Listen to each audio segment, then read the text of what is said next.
Today I want to show you the camera setup that I've been using to shoot all of my YouTube videos for close to a year now. This setup that I have here has worked really well for me, and based on the feedback that I've been hearing from some of you about the quality of my videos, I thought I would go ahead and show you the camera that makes all of these videos possible. But of course, this camera here is just part of the equation when it comes to making these YouTube videos that I have on this channel. Over the course of the next few months, I'll be releasing videos about my YouTube video workflows, such as my audio setup, my editing process, and also how I create a video project from start to end. So if that's something you're interested in hearing, get subscribed so you'll be one of the first to watch them when it gets uploaded.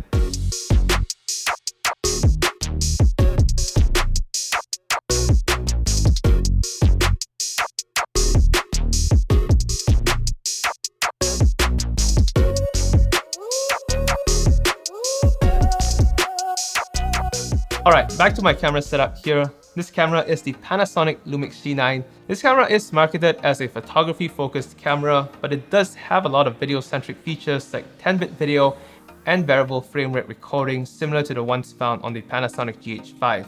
At the heart of this Panasonic G9 is a 20-megapixel micro four thirds sensor, and it is capable of shooting up to 60 frames per second in 4K UHD and up to 180 frames per second in 1080p. There is, however, a 30-minute video recording limit on this camera, which is honestly fine for me, as I've not yet found the need to continuously shoot video beyond 30 minutes. And as I mentioned earlier, this camera is capable of recording video in 10-bit 422 up to 4K 30p, which is handy for color grading.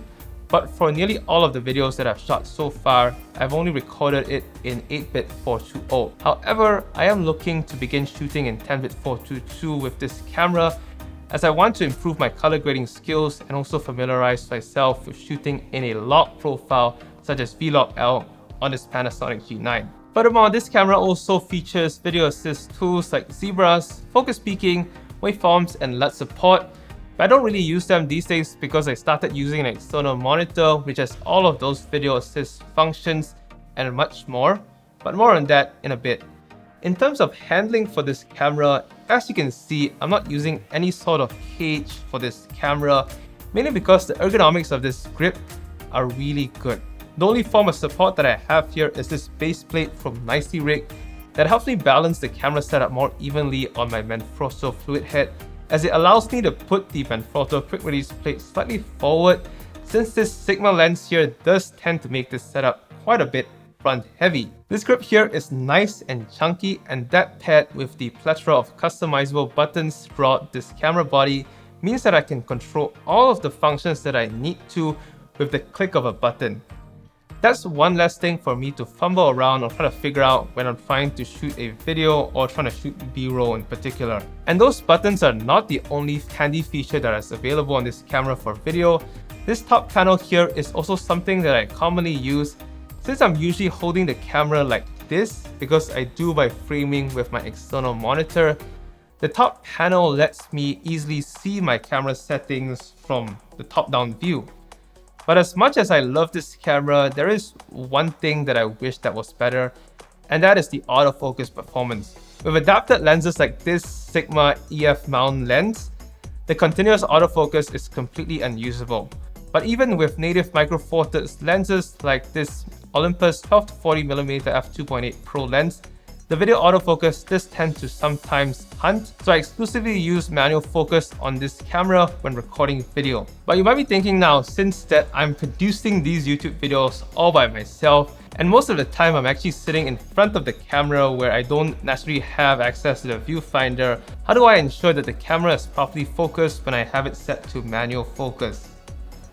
Enter the Lumix Sync app that I have here on my iPad. This app connects to my camera through Wi-Fi and allows me to pull focus, check for focus, and also start or stop a video recording. It has been really handy for me as a solo shooter. Another useful feature of this camera is the inclusion of dual SD card slots. I have two 128GB SanDisk Extreme Pro SD cards that I have set to backup record mode, which mirrors the files on each SD card. That ensures that I have a copy of each photo or video file from the get-go. In terms of battery life, I'm able to get about 2.5 hours of 4K video recording on a single battery. I do have a separate battery or a spare battery that I can easily swap in and out if necessary, but if I am on the go, this camera does support USB charging, albeit at a rather slow rate, but the option is there. The lens that I use to shoot 95% of all my videos for YouTube is this Sigma 18-35mm f1.8 lens for Canon EF that is connected to a Viltrox EF-M2 micro four thirds speed booster. That makes the focal range become a full frame equivalent of 26 to 50mm at f2.6. This lens is amazing for both talking head shots like this and also B-roll footage.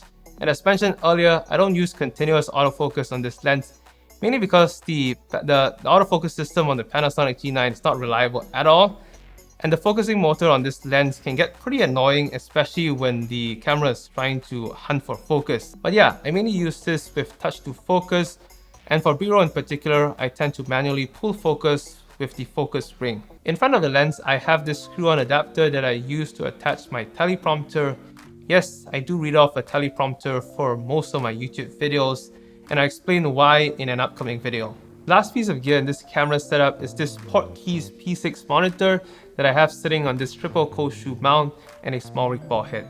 This 5.5-inch 1080p monitor is one of the newer additions to my camera setup, and I use it primarily for checking exposure, as this monitor comes with false colors, which helps me more accurately pinpoint the exposure of my frame. Before getting this monitor, I was basically eyeballing the exposure of my frame, and there were a few occurrences that I ended up overexposing the frame beyond rescue, forcing me to reshoot a video again, which was a huge hassle. One thing that I like about this monitor is its size and weight. Compared to other budget monitors that are available on the market within this price range, this is by far the slimmest and lightest one, coming in at just 330 grams when paired with a mid-sized Sony NPF battery. The lightweight package of this monitor is also how I managed to safely and comfortably mount it on top of my camera's hot shoe, and thus not needing to use a cage, which will increase the weight of this entire camera setup. Another thing that's great about this monitor in particular is the inclusion of this 4 customizable function button that allows me to toggle video assist features with a single click. I have it set to false colors, focus peaking, waveforms, and a LUT display. So yeah, this is the camera setup that I've been using to shoot all of these YouTube videos that I have on this channel, whether it be taking talking head shots like this or supplemental B-roll footage for me to tell my story. Just in case you're wondering, this entire camera setup here weighs in at about 2.2 kilograms or a little under 5 pounds, which is kind of heavy for a micro four thirds camera, but it's still manageable for me. Just a reminder that all the gear mentioned in this video will be listed right below that like button, and feel free to check out my website where I have all of my tech gear listed there. That is all that I wanted to share with you in this video. If you're looking for more tech-focused content or tech-focused videos from me, check out my tech video playlist right here, and I hope to see you very soon in the next video.